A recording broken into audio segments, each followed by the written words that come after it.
सगळे बोल पूर्ण सिस्टम घ्या बरोबर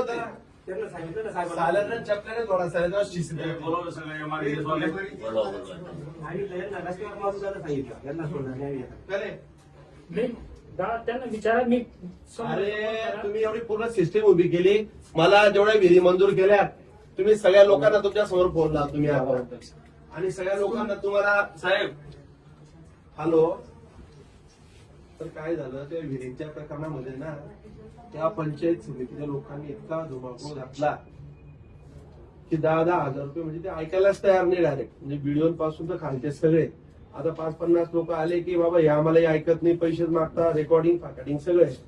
मी आता 1-2 चांगले प्रमुख लोकांशी बोललो यांच्यावर खंडणीचे गुन्हे दाखल करायचे आपल्याला म्हणजे मोठ्या प्रमाणात 5-50 शेतकरी येतील डायरेक्ट आता हो त्याच्याशिवाय ते आणि बसतं ते की आपण बसू ती केस कशी बसवायची तुम्हाला सांगतो व्हिडिओवर बी खंडणीचा गुन्हा दाखल करायचा आहे कारण की व्हिडिओच्या परवानगीशिवाय येऊच शकत नाही आणि आता कोण आहे पोलीस स्टेशनला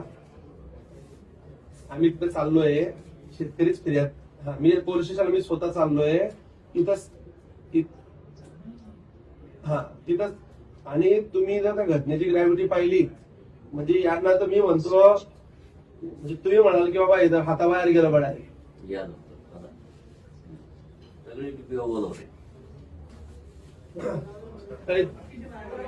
आपल्या शेतकऱ्यांना ज्यांना त्रास होतोय माझा पहिले डबा मागो मी पोलीस स्टेशनला डबा खातो आता मी जेवायला चाललो होतो आणि मला हा रस्त्यात भेटला हा आणि तो नवरदेव कुठे गेला माझे एकही मस्त फीज झालेले नाही दादा मी तुमच्याकडे आले तुम्ही बोलले तिकडे एपीओडीपी उद्यामध्ये सगळं 4-5 पोलीस आता दादा बोलायला रोज चक्रा मारताय रोज चक्रा मारताय यांचं नाव किती लागले इकडे या रे सगळे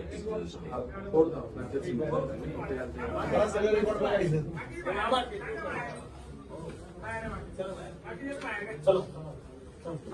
असे बोलतात दादा समोरून त्या शेतकऱ्याला डायरेक्ट असं बोलून लावतात डायरेक्ट असे ते शब्द वापरतात दादा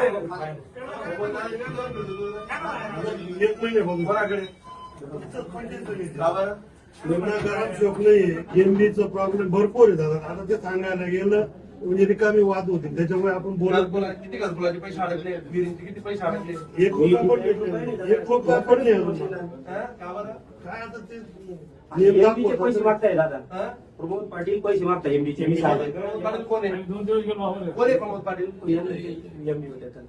गरम शोक बद्दल किती वेळ सांगितलं विचारून बघा रावसाहेबांना तो गरम शोक बोला सगळं आपल्या घरात. कोणतं नाव रामनगरचा पटवारी हा. त्याचा किती विचारून बघा